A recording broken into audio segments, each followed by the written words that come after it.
welcome everybody to our 12 for 12 September version called Ready, Set, Wait, I Need Help.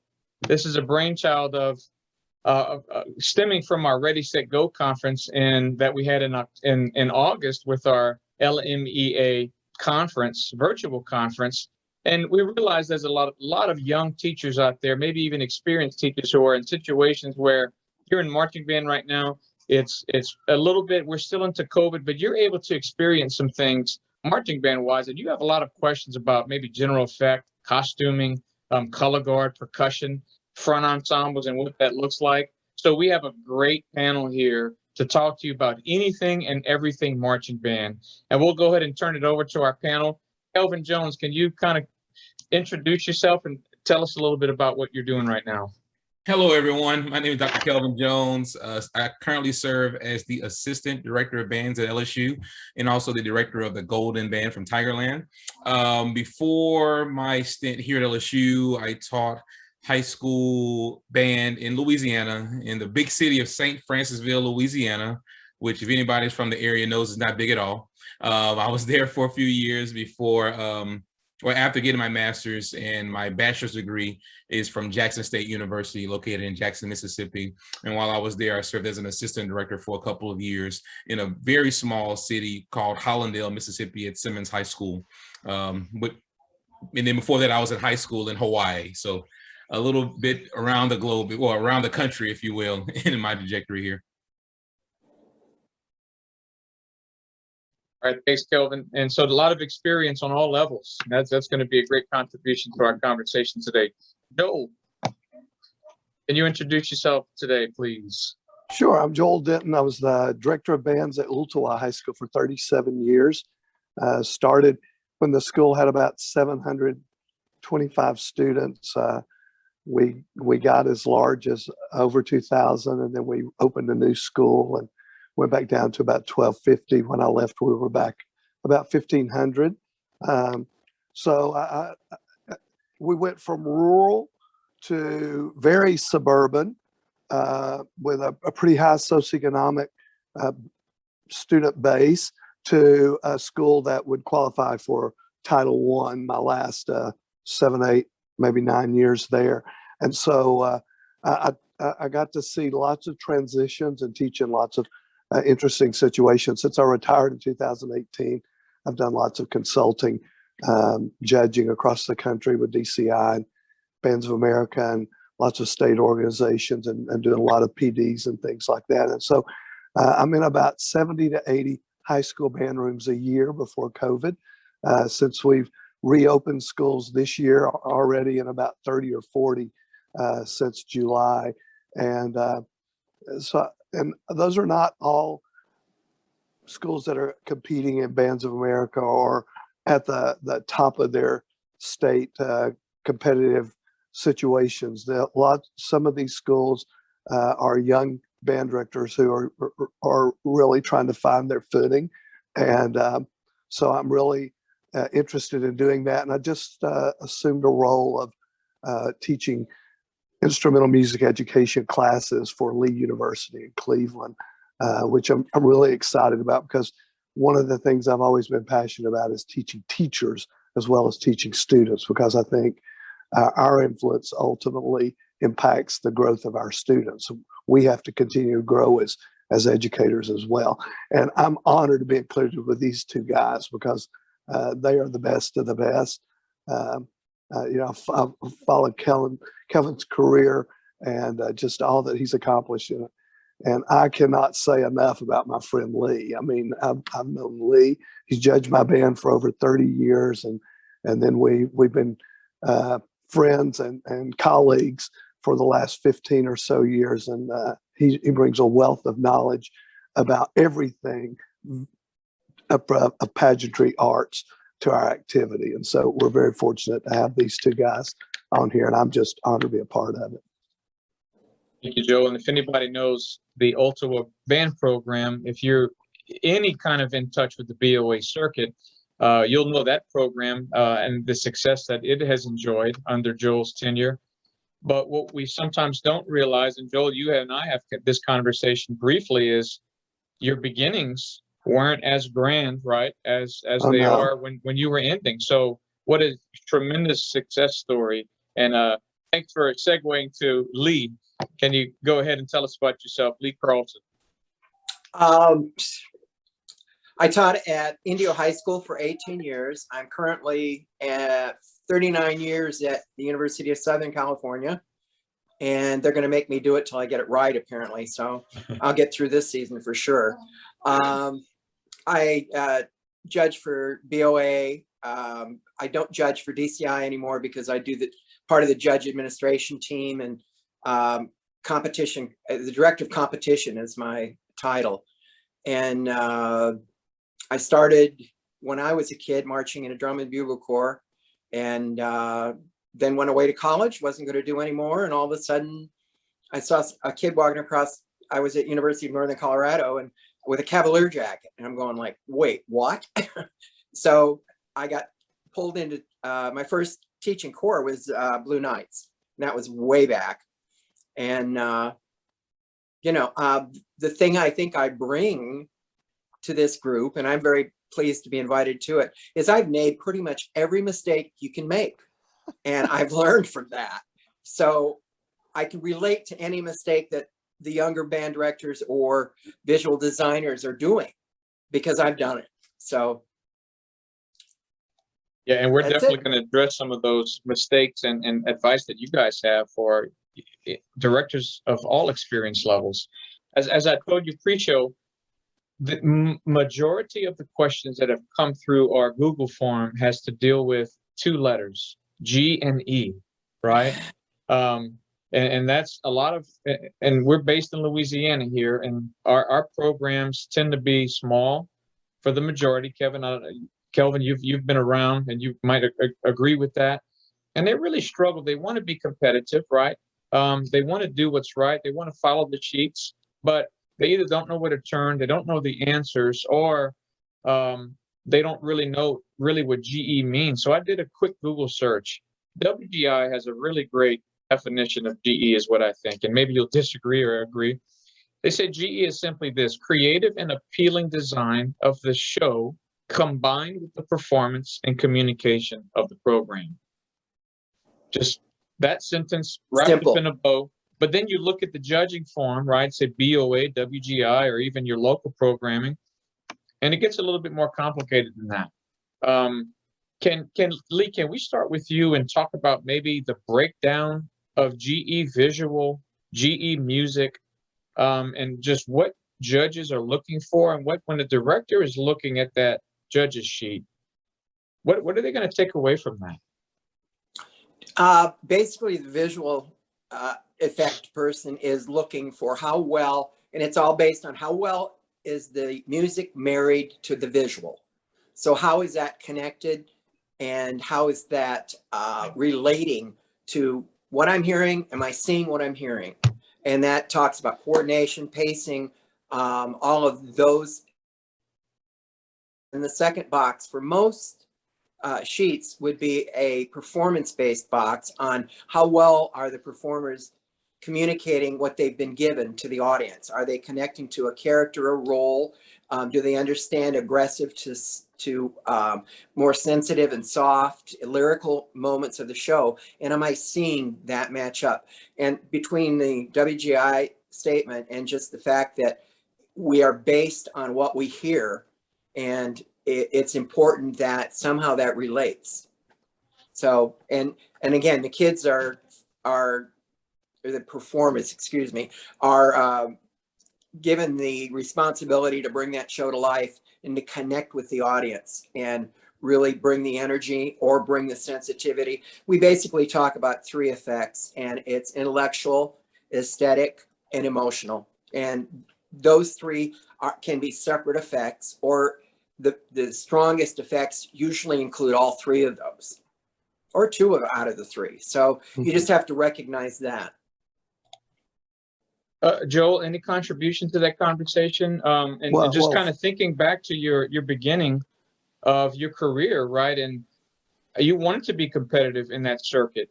And what kind of steps did you take to go, man, how do I compete with the big boys with a small band on a limited budget? Well, first, let me say, I told you, Lee is the master, and I could not applaud loudly enough I have you for what he fooled was so well. saying. I mean, yes. And the other thing is, if we look at music effect, and DCI has had us now marry those two things. So we're as a adjudicator, we're trying to look at both of those things because, like Lee said, the visual GE in most state organizations is looking to see if the music is married to the visual. Well, in music effect, we're looking to see if the visual is married to the music as well. So it's finding that harmony between the two. And Lee mentioned the word coordination, which that is, and then there's the communication of those roles that have to also be interconnected, whether it's the visual to the music or the music to the visual. And I'm a visual learner, and the research says about 70 to 75% of people are. I think the number's higher actually, even if that's not their dominant learning style. If they can get a visual imagery of something, it's going to heighten their learning quicker. So as band directors, we need to realize that the students sitting in front of us, the large majority of them learn quicker if we can relate ideas to visual imagery.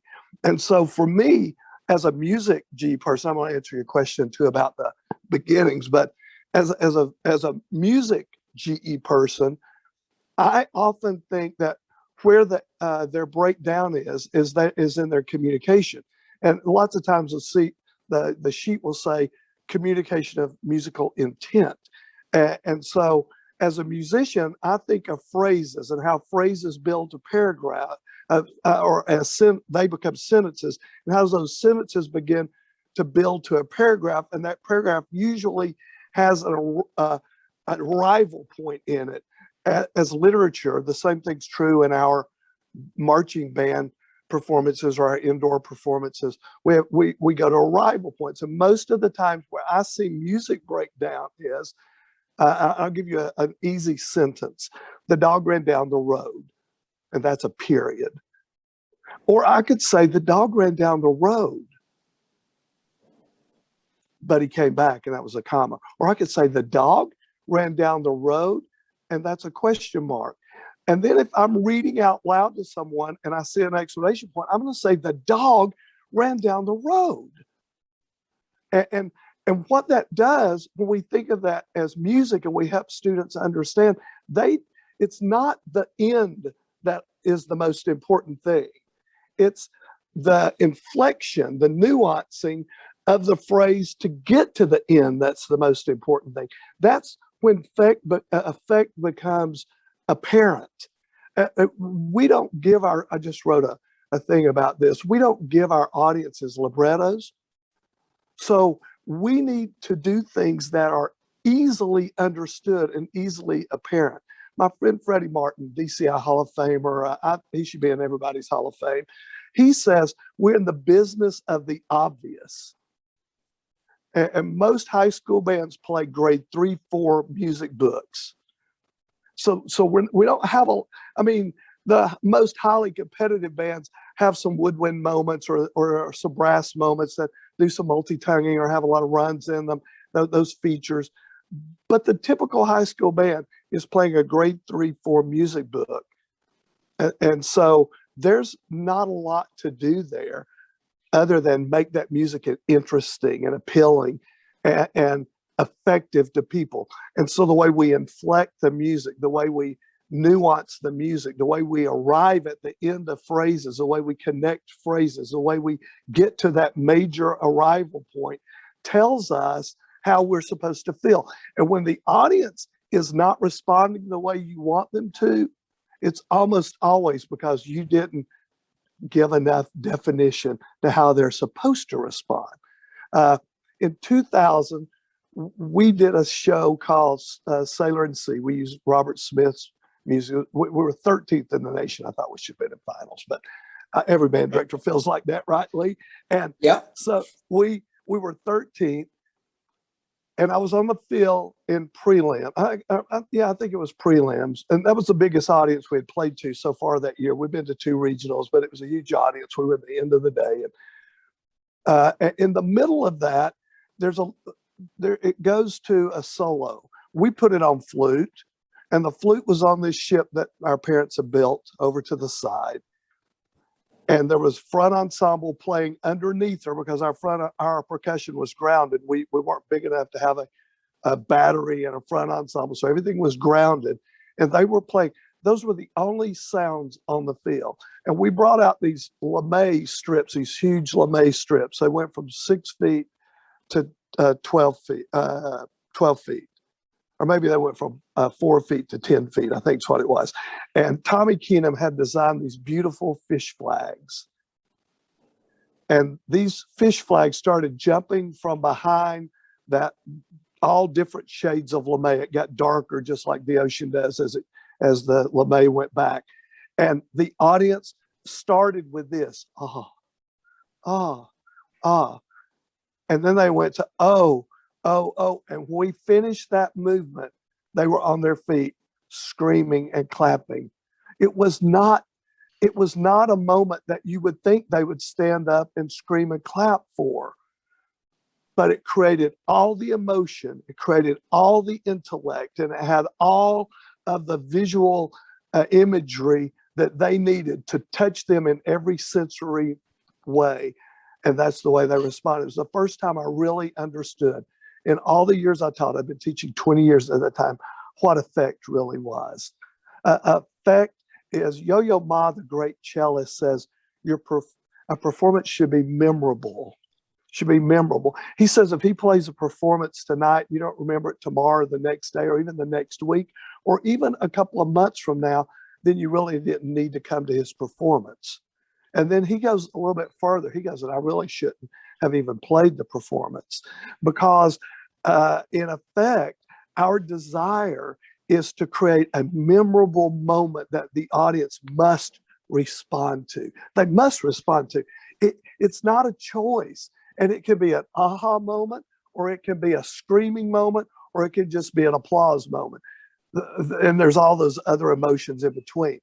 But we have to do that. And the way I feel like we do it is we have to communicate it from the beginning of the phrase to the arrival, not just thinking about we're going to get there and play loud and do a horns to the box. Because that's going to, sometimes we do that and the audience goes, huh? Where'd that come from? Because we didn't do all the things before it. And I just had a conversation with a dear friend of mine. He was a mentor. He was a mentoree of mine. He mentored with me when he was in college, and he's at Northwestern now doing a conducting degree. And we just had this conversation. And my friend Tim Lotzenheiser likes to say, you can only give what you have. You can only give what you have. It's true in music too. It's true in music too. So we as band directors have to help our students experience what we want them to give to the audience in rehearsal. In other words, they have to experience that emotion that they're supposed to create for the audience, and they have to do that in rehearsal.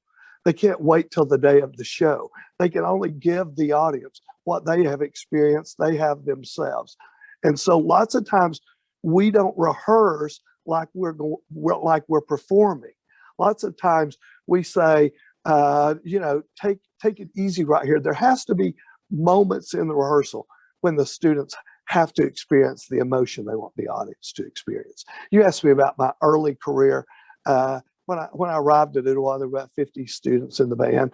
The band was okay. It was an average high school band.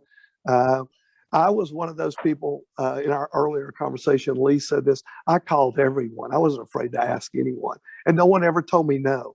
And I mean, that was long before text messaging and what we're doing now with Zoom. You had to pick up the phone and actually call someone and say, "You don't know me, but I went to the University of Tennessee, and I was a student of Dr. Julian's. I worked for him." And usually that would help a little bit because most people knew who Dr. Julian was. But I called everyone. I was not afraid to ask for help. And if band directors are ready, set, wait, I need help, understand, you have to ask for it. You have to ask for it. We don't know the help you need. You have to ask, and most of us are willing to give it to you generously, because we've all stubbed our toe and tripped and fallen and made all the mistakes in the world. And if we can help you not make some of those and be more successful quicker, then we want to help you do that. And I think that's super, super, super important. I did that. And then in the 5th year of my teaching, which was 1985, 86, in the fall of 1985, I loaded my band up on a bus and I took them to what was at the time one of the most prestigious marching band contests in the country. It was the Contest of Champions at Middle Tennessee State University. And Ed Lisk would bring his great band down, and all those great Kentucky bands of J. Larry Moore and Chuck, I just lost his last name, and Jeff Hood would bring those great Kentucky bands down. And then you had the McGavick band, and they had some director changes. Rick Murphy wound up being there, one of my great friends. Joanne Hood was at Overton. You just had all these great bands. We went not to compete, we went to watch, because my students needed to know what we wanted to be like. They needed to see it so they would know what they wanted to experience. We sat on the spectator side. We watched every band. We stayed through finals. We watched finals. We went back the next year. We went to Nashville and started competing with some of those bands. And then in 1990, I'll make this quick. We were getting ready for a holiday concert. Marching band had ended, and I was walking out of my office and across the band room, and I turned the lights off. And as I walked across the band room, there was something caught my eye. There was just still enough sunlight outside in November to shine through the windows, and something caught my eye, and I turned and looked. And at that time, we stopped this in years later, but at that time, the students would put all the trophies at the front of the band room on this table. And we'd been, every contest we had gone to that year, fortunately, we had won. We had been the grand champion. We won our class. We'd won every achievement award we could win. And there were just literally, I can't remember the exact number, but it was ugly amount of trophies sitting on and around the table. One of them was the huge Mayor's Cup, Nashville Mayor's Cup from the Music City Invitational at McGavick. Came in a casket. You only got to keep it a year. And I looked at that and I said, there has to be something more. Has to be something more. And the next year we took the band to Bands of America. And I'm not saying all bands should do Bands of America, but if you want your students to get better, put them in an environment that challenges them to get better. It wasn't just the bands that drew me there.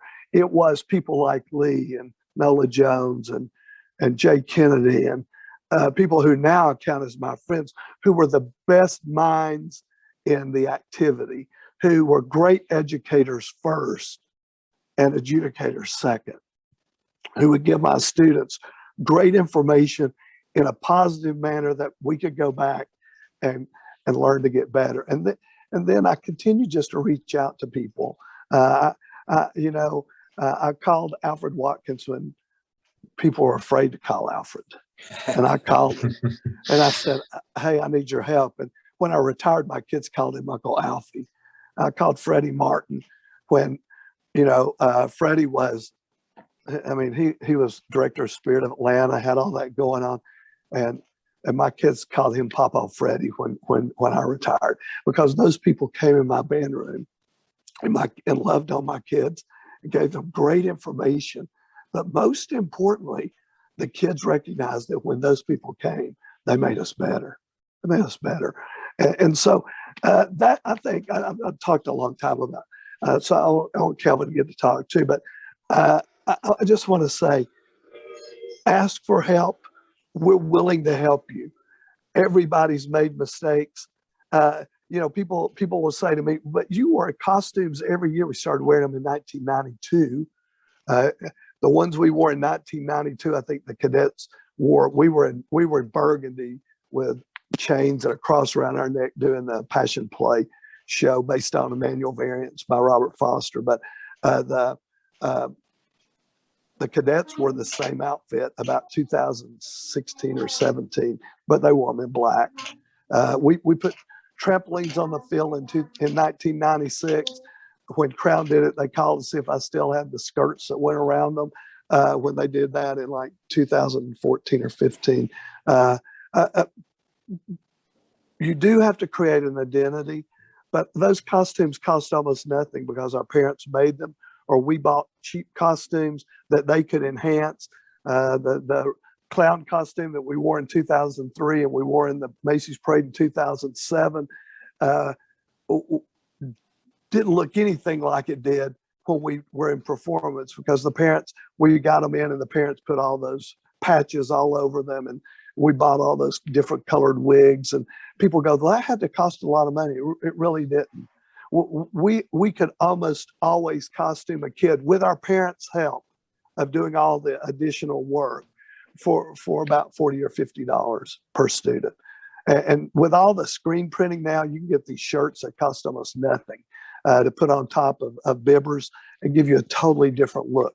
So there's a great opportunity there to do those things. And you may not know the people to reach out to, but I promise you can reach out to people who do, and they'll help you. Yeah, thank you. I told you guys we have such a panel with a great wealth of knowledge, right? We could talk all day about this, and just such a passion for this art called marching band. Kelvin, you have a unique perspective to this panel, right? Humble beginnings in different various high schools, Hawaii in the South, you mentioned, but then now your whole life, your whole career right now for a few months is specifically designed for general effect, right?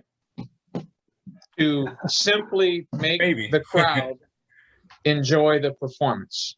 Were you thinking GE? Here's a question from a Louisiana director who submitted. Said a lot of small bands receive low GE and music scores because we cannot really do what the big bands do. What are some areas of GE, drill design, and music sections that small bands should focus on to make the most effective use of their limited resources? So my question, Kelvin, is, were you even thinking about that when you first started teaching? Is that something that this director should be thinking right now when trying to build a program? Yeah, I look at it from a couple of different perspectives. I just want to start off by saying, like, if you're watching this and that already lets us know, or that you're serious about what you're doing. And I can't retweet what Joel said enough about asking for help. And it may just be a simple thing of, I would encourage you to reach out to a person. And even if you feel insecure or, oh, this is a big wig person, I may not make them tell you no, versus you don't even open the door, or don't even ring the doorbell, I should say, because of intimidation. Because believe it or not, and I think Joel said it times 1,000, most people in our profession want to see others do well. It's kind of hard to have a genuine heart in education, let alone music education, when our task is to improve students. So I would venture to say over 95% want to see people do well. And I understand there's a competitive streak to everything, but people still want to see people do well. We want music to thrive. And we're at a time right now in our society where we're trying to help out, we as in the collective, as much as we can, regardless of the resources you have at the school, regardless of the Title I, Title IX, whatever. We want programs to thrive. Now, to your point, Brett, I think it's unique because I know for me, I think about, I guess, GE, but I think about that person sitting on the 50-yard line holding a beer, and how can we entertain that person?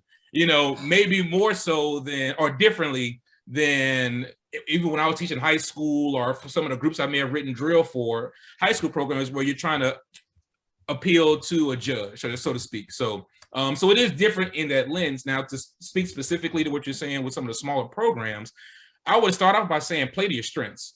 Of, maybe you have a really strong trombone section or tuba section or whatever, what have you, and then kind of cater to those things and featuring those highlights. Two, and this is maybe probably part one, I would talk to the students and get some buy-in on what would they be interested in doing. What are some things they're into? And then also to that with the parents, because not saying you have your hands tied behind your back, but if you're trying to be like in Louisiana, if you're trying to be like a Lafayette High and you don't have Lafayette High's resources or whatever, what do my kids love to do? How can I build buy-in from there? That if I can build in that buy-in, get to what Lee talked about earlier, you could then build an emotional connection. But if the students don't care what they're doing, there's no, we're just playing this stuff, but I don't see the value, I don't see the purpose. It's going to be hard to build that emotional intent behind it. So I would start with the conversation. What do you like to do? What are some cool things happening? Maybe we're not playing the music they want to do specifically, but what are some, maybe there's this funk style we can incorporate into here that fuses into jazz, that fuses into ballet or what have you. And so you get that kind of buy-in from the students and the parents in the community. That way, when you do that, you're kind of appealing to their heartstrings, if you will. Thirdly, especially for smaller programs, I would think about the staging of how we're doing the drill. Instead of looking at the whole field being the canvas, what if you shrunk the field down to maybe just in front of the hash mark and maybe 30 to 30 yard line? So instead of the whole field being the canvas, that's now your canvas. So if you're a program of 20 to 30 to maybe 40 people, and you're trying to use the whole field, it makes you look smaller versus if you shrunk that down. And when I'm saying shrinking, I'm talking about you can incorporate maybe certain props around the field, around the 30 yard lines or 40s, maybe not 40s, but 30s to the front hash. And then you can incorporate props that go along with the visual aspect. And maybe there's some different musical hits. So now you're incorporating this apparatus, you're making your group look bigger, and you're providing a stage to showcase you in hopefully a more of a positive light. So just kind of be strategic in some of those areas, while also musically, like I said, harping on your strengths in those regards.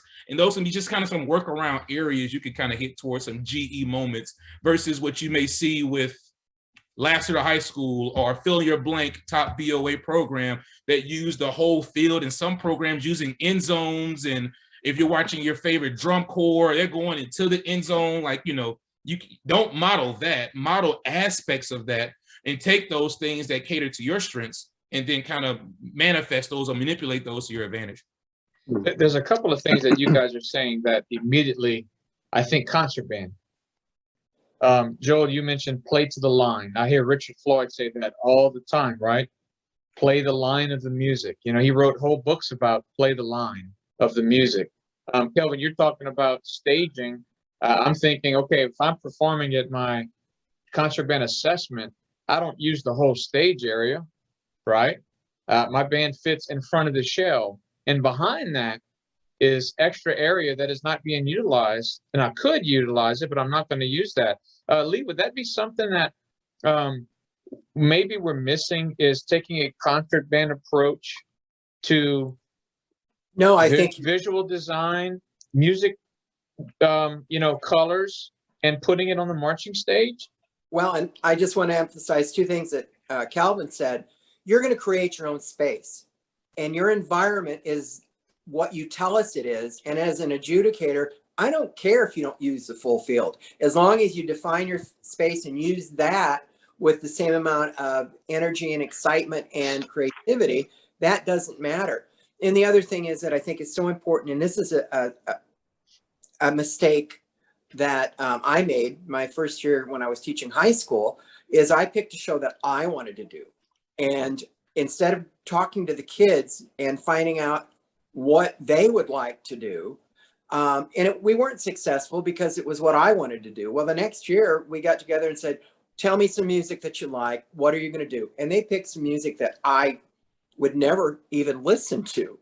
And they went out and were able to perform, the show to the absolute best that they could be, because they invested in the show. They were involved from the beginning. So Kelvin, I think that's the most important thing, is when these young directors come out and it's like, I've always wanted to do Great Gate of Kiev or the Gate of Kiev. And they've got, 40 horns, that's fine. But really, I don't think you're going to be able to pull that off to the point that we've seen other bands. So that's the other thing, is get your own identity and look at your community, look at the people you're working with. At USC, we're doing a show 2 weeks that's all of a Dua Lipa. And I didn't even know who she was. So I had to do the research on her songs and everything. And she had a video release this year that our percussion line was involved in and staged and everything. And so the kids know every tune that we're playing. And that's to relate to who our audience is. And it's not going to be the big music that I would love to do, you know. Man, So, you guys are reading my mind right now, because as you were talking, this is my own question of thinking, can I be, however large or however many resources my band has, if I'm thinking, what do my kids want to play? If I'm thinking audience-friendly music, they may not be interested in hearing the most original show concept, right? Where you're just kind of figuring out what's going on. Yesterday, I heard somebody say the grandma effect. So if I am playing the grandma effect, meaning am I reaching the one who knows the least about marching band? Am I reaching that person? And Kelvin, that's the one with the, maybe not the beer in her hand with grandma, maybe so, right? We don't know, but can we reach that person? So Lee, Joel, Kelvin, can I have great GE moments? Can I have a successful show? Can it be competitive with Michael Jackson hits, Beach Boys favorites, Earth, Wind and Fire medleys? Is that something that can be realistic? let me be, I'm going to be completely frank and open, and I'm not knocking anybody. But if you're sitting there watching a band competition or even a football game, and 4 bands come out and they do dark and very intellectual shows, and then somebody comes out with the show with a lot of fun, Michael Jackson and all that going on, the judges and the audience are going to react. And this is not a negative to the intellectual group and all the people that do that, because they're great bands, but the audience is going to go, oh, I relate, let's go. So I think that's, that's super important to be able to, and I used to call it my, the Aunt Pat effect, because I have an Aunt Pat that doesn't have any idea what I do. And so it was a situation where I would always think, would Aunt Pat like this? Would she get it? Would she understand it? So I think that's important. Aunt Pat, Grandma Rose, Yep. Same thing. What I've done with these next questions is there are a lot of tips. A lot of people have questioned. I would like tips on these things. So I've kind of put them in bullet points. Not necessarily we need to do it rapid fire, but if you have something that you want to contribute to these tips, then please free have that. Here's the first tip that people would like to have advice on: spacing in drill writing. Variety. There's times when you want a dense moment, and you can do that with a small band. And there's other times you want big open spaces. So variety of interval distance relationships will make it more interesting to watch and carry the arc of the show better. If you're always at a 2-step interval throughout the entire show, even with a small band, it creates pacing, or as the crowd would say, it's starting to get boring.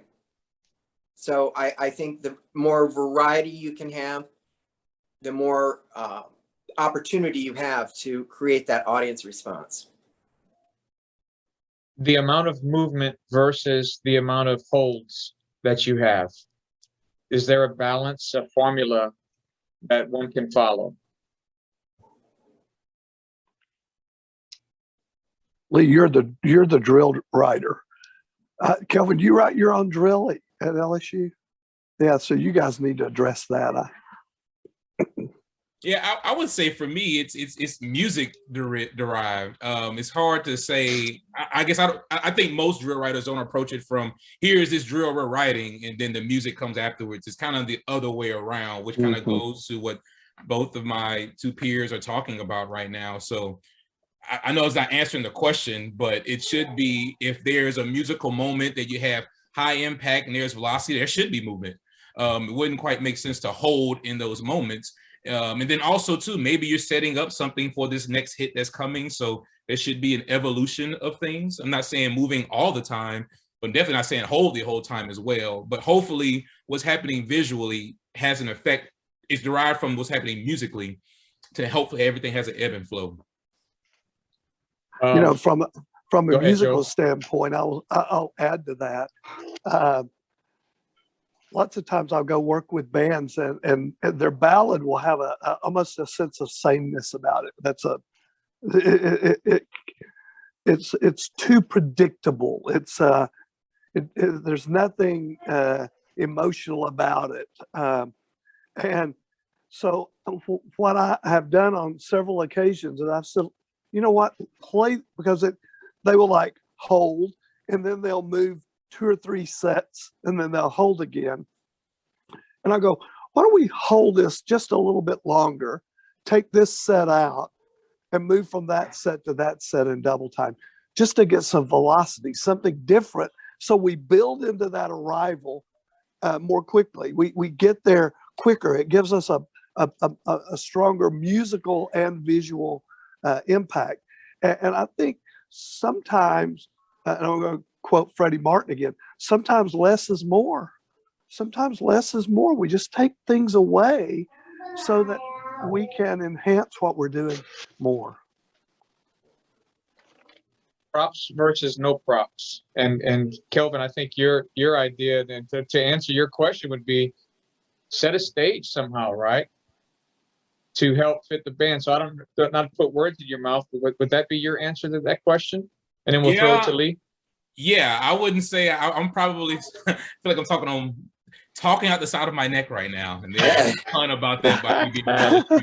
But and I say that because I wasn't a prop person when I taught, or even currently.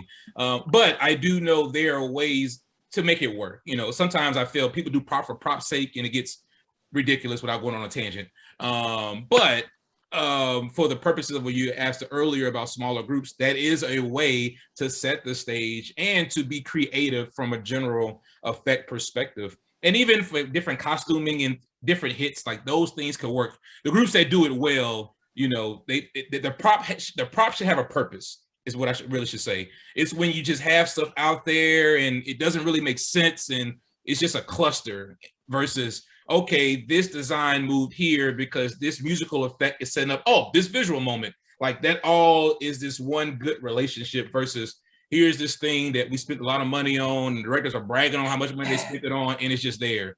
And it doesn't really make sense to what the ebb and flow of the show is. Have purpose. I like that. Lee, do you want to contribute to that with your experience of how many props you've seen in your career? Yeah, I don't, and I've used a lot, but I don't think we don't expect props. But if we do have props or set pieces, they, again, and I'll go right along with Kelvin, that it's got to relate to the show. It can't just be, if you bring out Roman columns and you do a whole Beatles show, it's like, okay, why? But if you bring out Roman columns and do the Pines of Rome, well, hello, you know. So it's got to make sense. But I don't think there's anything wrong with not using props. And that, you know, is just a matter of, again, from an adjudicator standpoint, we don't expect them. But if they're there, they have to enhance what you're doing musically. I'll paraphrase this question. It's sort of a bullet point, but to be expanded a little bit. Programs are directors that are not comfortable writing their own music, forced to buy stock charts online, which therein creates problems because stock charts do not fit their strengths of their instrumentation. What do you do? I think you revoice. You know, some of the most successful years that Ultua had, we played Robert Smith's The Inferno in '96. 99, we played Variations on a Korean Folk Song, James Martin Chants. 2000, we played Robert's Sailor in Sea.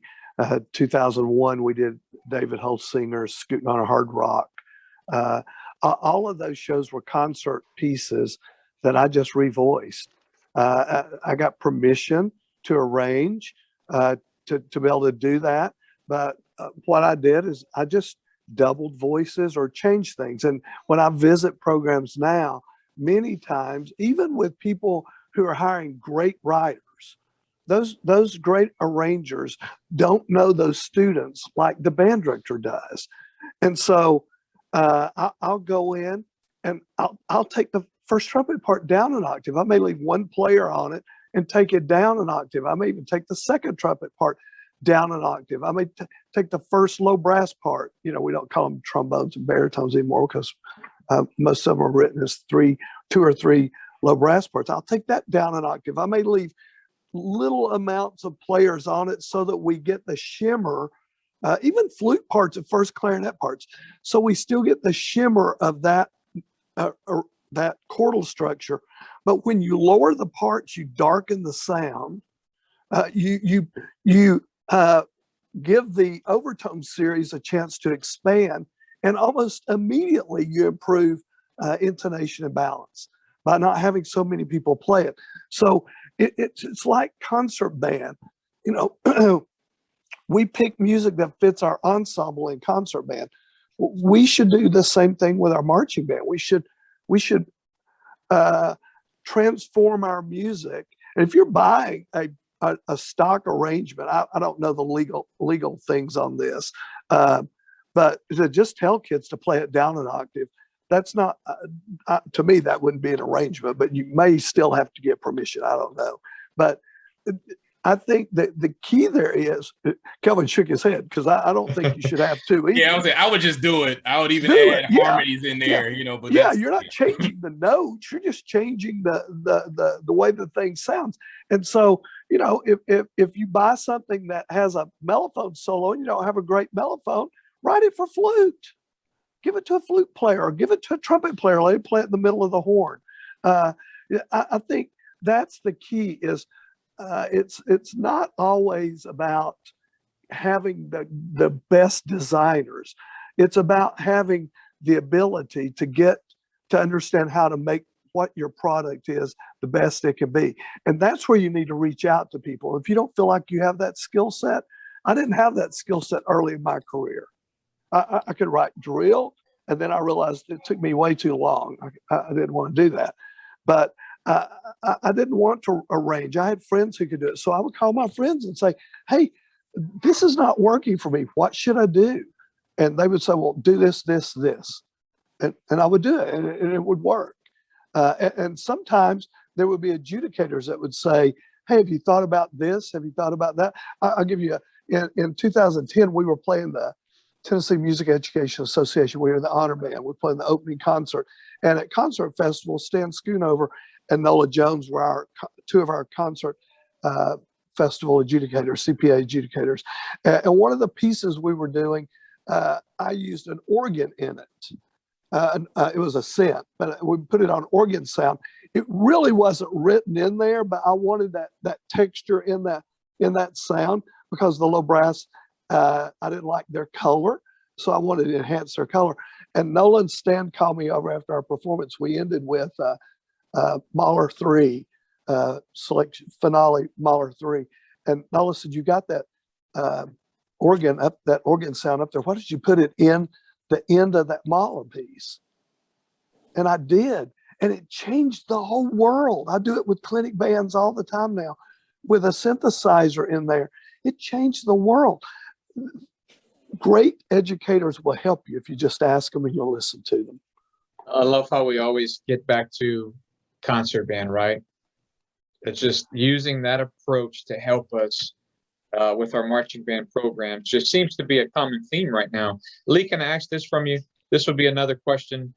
With such a emphasis on general effect has kind of been the majority of our conversation today, how much should a director spend time on marching fundamentals in rehearsal?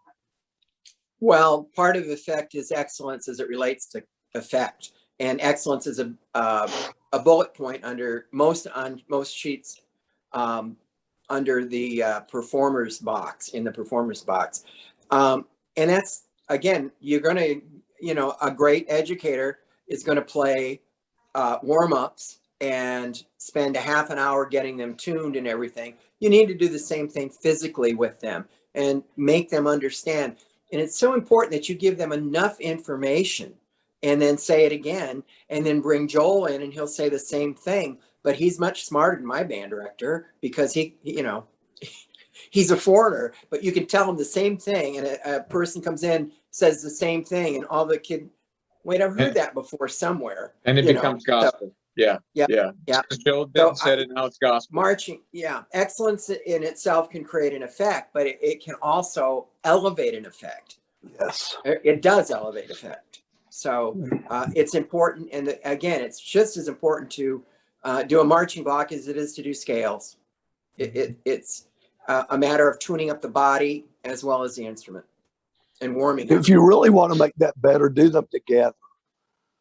Do them together so that they're building the skills that they're going to use in the performance, in the warm-up.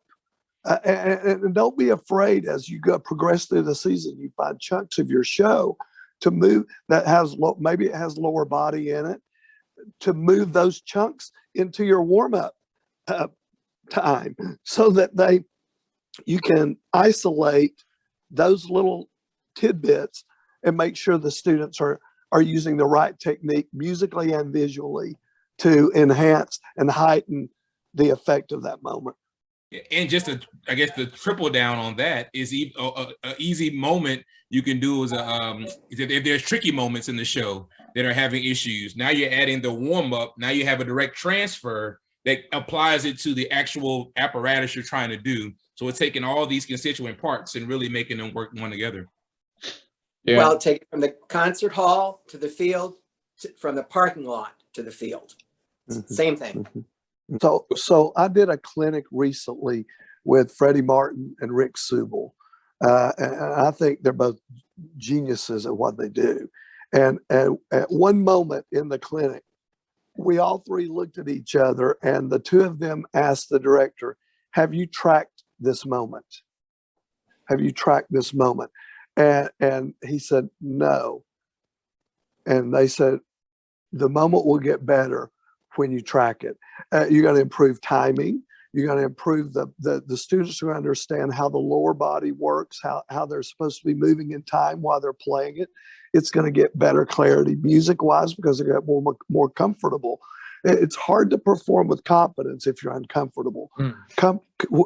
When you become comfortable, then you can perform with confidence, because it's like I used to tell students, once you really know the music, it's your roadmap. The rest, it tells you what to do in the show. And so, again, that means we go back to the fundamentals of spending time marching around the field. I used to do a circle drill. Some people call it the race car drill, and put the pit in the center and we just march in a circle. So that improved timing. It also got our feet more confident. We would go down to the track and we would just track things. Anything you can do that is going to build more fundamental stability, give the students, allow them to be more comfortable, is going to allow them to be more confident in their performance. And I love that. That's a t-shirt. That's a hashtag. That's a coffee cup. Harder to perform with confidence when you are uncomfortable. Hashtag Joel Denton said it. That is phenomenal. I love it, because if we almost use that as our mantra, then that's going to shape our rehearsals, right? Yes. Just to making sure that the kids are set up for success. Kelvin, I've got two questions for you, but I definitely want to hear Joel and Lee. What if you were in LSU right now, and if you were in a high school program, how would you handle what's going around with COVID? Marching rehearsals where 5, 6 dozens of kids are absent on a daily basis because of contact tracing, COVID cases, and yet you still have to put on a show and perform. How would that weigh on you as a director? How would you rehearse? Would you rehearse? Can you kind of speak about that? Because we've had a few questions about COVID times and running a marching band. Yeah, no, that's a great question. And so my answer is going to be according to the gospel of Kelvin Jones. So this is how I feel. I think I would take the purpose of refocusing. What is the why? I'm a big why person. Like, why are you here? Why do you do what you do? And for me, and how I teach and how I want students to leave out of here is have this attitude of gratitude, being thankful. We get opportunity to make music.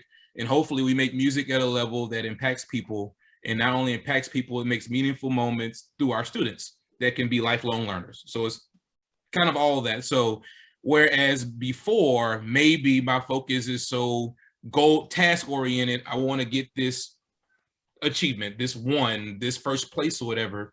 And versus that, and along the way, we may get there, we may not. And my focus and energy and road to that may leave some students not really understanding the gratitude perspective. So anyway, I would focus a lot of that to that. Again, I'm not saying we want a happy-go-lucky band, but we don't play well, we don't march well. However, we can find what is cool about marching well, what is cool about playing well. We have an opportunity to be here. And I say that even now at LSU, because last year we weren't able to perform on the field at all. And now we're doing the thing, we're doing pregame, we're doing halftime. I literally just came back from an away game today that we had yesterday. And I took a moment to talk to the students of like, raise your hand, this is your first away game ever. And we had about 85% of the students, this is freshmen and sophomores, raising their hand. So I was like, just take a few seconds because, you know, we're here, we're in Starkville, Mississippi, land of the cowbells, and we could not be here. We get a chance to go into this stadium and the coaches are coming by, thankful for the band, so many alums. And all we're doing is just playing in the stands. And our focus is to support our team, hopefully to victory. But it's like those moments. So even if I was teaching high school in a rehearsal, like how can we have that impactful moment at a Friday at a game, a Saturday at a competition? So it may not be as, man, we better get this, you know, grade 6 lick done, you know, double tonguing, triple tonguing, whatever the case may be, this super hard advanced technique, that may not be the focus, but the focus is going to be, can we get better at doing this technique? All right, this day, Monday, we were at, I'm making this up, quarter note equals 60. Oh my gosh, Tuesday, we're quarter note equals 80. That's freaking awesome. What if we can get to quarter note equals 90? What if we can get this thing down, you know, whatever, like changing the focus of how I'm teaching so they can have buy-in, like, this is cool. It is cool to march well. It's cool to play well. It is cool to have an impact. Like that's the why. That's the it. That's the juice. That's the guts of what we're doing. And then hopefully through that, that builds this culture of, yeah, I may not have the same experience. Oh, Johnny's been gone 2 weeks, but man, band is still fun. Like band is still cool. This is why we're doing this versus, oh, we can't go to this competition because Johnny missed 2 weeks of school. So we may not do as well as this, you know, it just changes the whole focus of the why we're doing what we do. Because if you look at your most famous composer, arranger, songwriter, they weren't thinking about, oh, I'm gonna write this to make millions of dollars, or Mozart wasn't, I want this to be, you know, all these copyright deals. It was, I want to make music that means something to people. So as musicians, as performers, as artists, how can we do the same thing? You know, they weren't writing this music so they can get first place at a competition, or whatever, but hopefully they can do it at a certain realm to where that shouldn't be the end product, in my opinion. That's why I say this is the gospel according to Kelvin Jones. So the mindset becomes you can still be successful and have realistic goals, but the end result may not be concentrated so much on making a superior rating all the time. It's defining that word success, like you mentioned. Like, what is success? Is success, you know, being number one at the end, number one in the state? Well, that's your if that's your definition of success, there's a large probability you're going to be unsuccessful because there are a lot of programs to do that. A good friend of mine, Cliff Crooms, who's now at the University of Texas, when you were teaching at Georgetown High School, he had this big talk before every state competition, like, we want to do better than what we did before. If we're trying to measure ourselves to the Marcuses of the world or fill in the blank school, and if our end goal is we have to be in the top 10 to be at state, there are a lot of people at this competition who are going to leave upset. Instead, can we be better than where we were before? So the impetus is, what is that term for success for you? Because in my opinion, it shouldn't be this tangible thing or whatever. It should be things rooted in your program. And then for me, I just reshaped that whole term of success about things that my program could do to get better. Vision. I totally agree. And to piggyback on that, you don't have any control over any band but yours. Exactly. And so it doesn't matter what the people upstairs that are giving you files or scores, it doesn't matter. What matters is, did Ottawa beat themselves tonight? Was this the best performance they've done up to this point? And then, you know, the kids come off the field and you can tell them, you won this competition, whether you place first or 10th. You achieved what the whole thing is about. You beat yourself. And that's the only, you can't beat anybody else. You have to focus on what you do and make it better than it was. And if you've done that, then you come off the field, and the kids have to have a joy of understanding that, yeah, we're better than we were a week ago. So that's great. So I'm going to jump in and just say, but first off, band directors are my heroes, because what they're making happen and what they've made happen for students since March of 2020 has been remarkable. And I keep telling them, their students and the parents and others, their community may not even really know how to appreciate them right now. But in the future, they're going to look back and realize that when everything else shut down, music still continued. Even though we had to do it online, or we had to put Zoom things together, composite things together. Band directors are my hero. The other thing I want to tell you is, in 1990, we had won every show we'd gone to. And when I went to that first BOA regional, and we made finals, we were very fortunate, but we were in 9th place. We didn't go to Bands of America to win. We knew we probably weren't going to win, but we knew we were going to get better. The kids were going to get better. And what I get emotional about this stuff. What I learned in that process was this: that hardware collects dust. Trophies in your band room collects dust. Some of them will get thrown away. They'll get broken. But hardware, memories, that doesn't collect dust, and it gets to go with them. It doesn't get left in the band room. They get to take it with them. And our mission is to create hardware, musical experiences for our students that they will never forget. And our job is to find those opportunities to do that, whether it's doing a parade in your community and your community thinking you're the best thing ever, or going to Grand Nationals and letting your students see the best of the best, even though they may not be ready to make semifinals or finals, but they get to be in the arena with the best of the best. That's our job. Our job is to create those concert performances where at the end of the performance, when we turn to bow,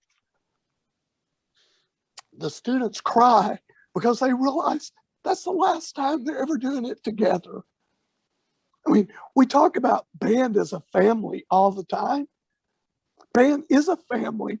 We're the most unique culture in the world. We don't have 80 people on our team and 11 get to play, or 15 on our team and 5 get to play.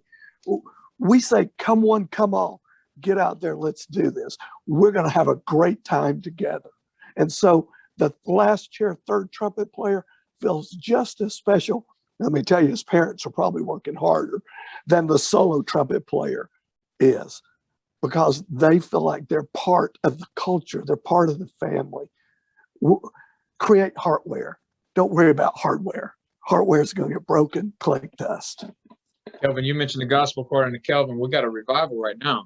There you Hallelujah. go. Pass around the hat, That's right. He just said some things. Our mission is to create hardware, not hardware. Man, wow. I wrote that one down again, Joel, because if we can remember who we're teaching, right? We're teaching young minds who aren't professionals at this craft, and put everything in perspective to who we're teaching, right? And Kelvin, your thing is why? Why are we teaching? And then translate that to who are we teaching? And sometimes we forget that, right? Even in middle school, we forget that. And we expect so much out of our students that we forget really what the joy is in life and the craft. Yeah, and can I say one more thing, Brett, before you move Absolutely. on? Absolutely. Because what Joel's saying is so great, and that can even be taken at the microcosm level of maybe, this student did so great today. The students did so great playing a chorale, and making a deal out of that. That scale, maybe Cynthia wasn't, it struggled on the scale, but by golly, Friday, that was amazing. Like that's worth acknowledging. Or, you know, it can be low hanging fruit things that build layers and build layers until you get to the Roman column, like, you know, Lee used earlier as an analogy, because it can be things, those small things kind of build those moments. Like I remember moments in rehearsal when we played like Lincolnshire Posey and I had the crazy triple tonguing thing. I finally got it right. And then the director made a deal out of it because it was terrible probably the weeks before. And I'm practicing, getting it right. You know, me and my colleagues. But, you know, those things, it don't have to always be at the performance level. You know, those things can happen right there in your band room that builds those memories, that builds that culture, that credibility, those things that build up to make that performance even more special. So don't just think as directors, it could be the end thing. It could be warm-ups on a Wednesday. Amen. And to remember, we teach students, and music is the fuel. We don't teach music. We teach students. Students are the most important thing in our room because there is no band without them. There's no band without them. They're not going to remember the notes on the page. They're not going to remember the dots on the drill book. They're going to remember the experiences that they had when they were performing those things. Kelvin, I'm going to put you in touch with a big question from a middle school director asking about Mardi Gras parades, culture moving from Michigan. If you don't mind, just to kind of save time here, and I think this young director needs a lot of help in trying to figure out what the vision is for a middle school program who has to march in Mardi Gras parades. And I'll put her in touch with some other people as well about culture in New Orleans area and what that looks like for middle school and the expectations that she can have for her program. But we'll kind of wrap this up on a couple of things. Well, really one thing is all that has been said today. If you were to talk to your younger self, right, what would that be about really band in general, I guess, but since we're on the marching band topic, what would you tell your younger self about this monster called marching band? Lee, we'll start with you. I would tell him to put the damn recap down and look up and see what your kids are doing. It's that simple. Because you know, even though I was taught that the only corps we could beat was the corps I marched in, it still became very important. And where we placed was much more important at times to me than it was to the drum corps or the marching band. And all of a sudden I realized that, you know, the piece of paper is not important. What's out in front of me is the important thing. So that's what I would tell Lee. That's awesome. Joel? I hope he'd listen, but I doubt it. So I would go back to what we said in the beginning. Your college education doesn't teach you everything you need to know to be a band director. It prepares you to go into the classroom. So be a sponge, reach out to others, listen to great music all the time, listen to all kinds of music so you have different experiences. Go to clinics, go to conferences, find out what other people are doing. Listen, don't reinvent the wheel. Steal from everybody you can, and then make it your own in your program. I mean, just I know that's a horrible thing to say, but I can't tell you all the things I stole from other people. I walked to come to my band room and go, "Where'd you get that?" I said, "I got it from you." He said, "I didn't do it that way." And I said, "No, I stole what you did and I made it work for Ultawa because I'm not Lassiter." And he would say, well, over a couple of times, he said, "I like that better than I did it." And I would say, "Well, now you can steal it from me." And that's the kind of, that's what we want to do with each other. And the other thing is we all failed. We all continue to fail as educators. The key is to fail forward. Keep your eyes up, your heart open, and keep going forward. Every time you fall, get up and keep going forward. Don't think you need to retreat because we all have failed. We've all failed. Kelvin? Yeah, I was going to say mine was more conferences, things of that nature, but not to repeat what Joel said. For me, I would tell my younger self, it's okay to be yourself. You know, there's a vulnerability. And I know when I came into the quote unquote game, I was you're on the shoulders of giants and you're around a lot of people. My grandfather was a band director in Mississippi. And it was like, I wanted to feel like I was knowledgeable, that I knew what I was doing. And, I would ask people for advice all the time, but there was just this inward part of me, especially to students of, I know all and all these things. And it was just my armor of my own insecurities. And it just took me a while later to, if I don't know something, it's okay just to say, I don't know. I'm just going to go out and learn it, versus me saying I don't know and then being perceived, I am ignorant, I don't know things, I don't take it serious, all those things. So I would definitely tell myself, like, it's okay to be yourself, to share your vulnerabilities with your students, because as I did that more, of course there are boundaries. I'm not saying make this soap opera, Oprah show, but for the students to understand that I am processing things as well. You may come up to me with a question. It's okay, I don't know it. How I go by getting that answer to you, that's a real person, versus I make up something or I give some bush league reason why I can't get to whatever the questions are or the task at hand. So being more myself and understanding that I'm unique, I have different experiences, and that don't mean those experiences are bad. They're just different. It's just like if you were to eat food, and I'm in Louisiana, so right now it's kind of cold. So it's like gumbo season. If everybody's gumbo was exactly the same, is that really unique? You know what I mean? Like maybe the gumbo in Baton Rouge is different from the gumbo in Lafayette, different from the gumbo in New Orleans.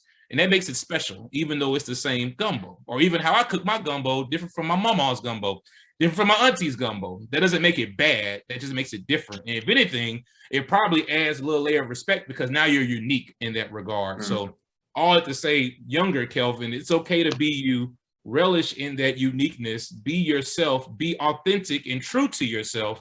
That way you can provide something for those students, because there are a lot of times, at least for me, I realized as I started teaching more and more years, my unique experiences, some of those students can relate to that, and it aided to their progress versus me trying to be something that I felt I needed to be as the director, versus just be who you are and, care about people and all those things. I'm just going to jump in and say, you've made me hungry, and I'm going to need to come to Louisiana. You're going to need to cook some gumbo. Hey, come on around. Go visit Brett first, then come here, Absolutely, yeah. We'll treat you right down here, man. And you don't have to go to a fancy restaurant to get good cooking either. No. Not at all. We'll get it done for you. I guess my contribution to that would be, I would have been a lot nicer as a young teacher.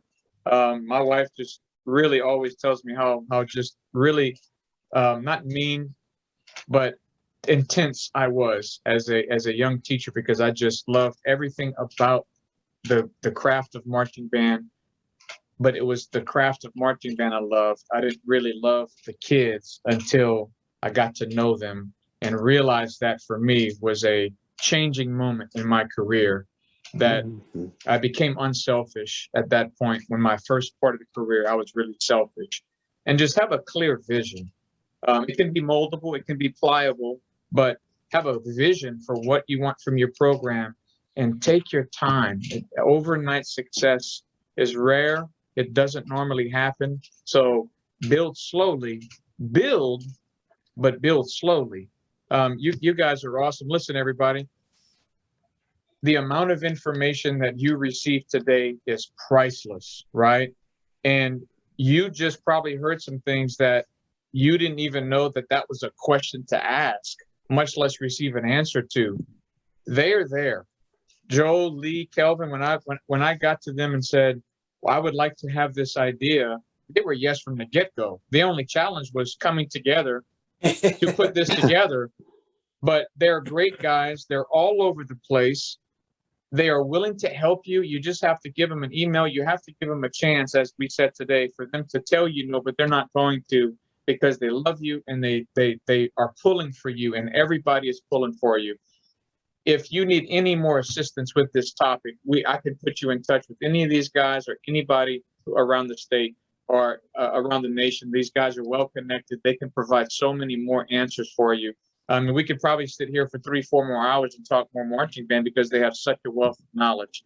On behalf of LMEA, on behalf of myself, we thank you guys for being here and taking the time out. If any of our 12 for 12s, all of our 12 for 12s are featured on the LMEA website, our YouTube page. You go. Our next one, just a little plug, is going to be Ready, Set, Wait. And we're going to have some percussion help for you from some very, very fine professors from our Louisiana universities. So, gentlemen, Kelvin, Lee, Joel, thank you so much. Kelvin, I owe you. Next time we meet, rounds on me. Lee, Joel, we got to get you to Louisiana because we'd have a great time with you. It would Yeah. be great. Yeah. It would be. Bring And us again, together. Yeah. Absolutely. Well, We can do this in person. Yeah. Yeah. All right, guys. Wonderful time. Thank you, guys. Enjoy. Thank you. All right. Thank you, Brett, for putting this together. Good Thank to you so see much. everyone. Thank you for doing this. Yeah.